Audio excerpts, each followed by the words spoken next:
नगर थी जी। तो आप इस साइकिल से वैष्णो देवी जा रहे हैं मतलब कितने दिन में पहुंच जाते और कब से जा रहे हैं? 27-28 दिन में पहुंच जाते। अच्छा, एक दिन में कितनी साइकिल चलाती? 100 किलोमीटर चलाते लगभग। कितने वर्षों से जा रहे हैं आप वैष्णो देवी?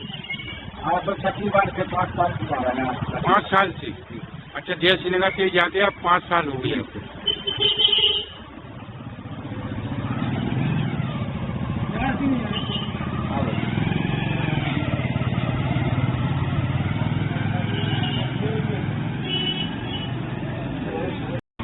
क्या नाम तुम्हारा? हमारा नाम अनस सैन है। उम्र कितनी? 18 साल। ये साइकिल से कहाँ जा रहे हैं? हम वैष्णो देवी यात्रा करने के लिए जा रहे हैं। अच्छा, कितने वर्ष से जा रहे हैं? हम तीसरी वर्ष जा रहे हैं इस साल। तीसरी वर्ष। जी। कितने दिन में पहुंच जाती? हम 24-25 दिन में पहुंच जाते हैं। अच्छा, कितने चलाते एक दिन में साइकिल? एक दिन में 80-90 किलोमीटर चलाते हैं।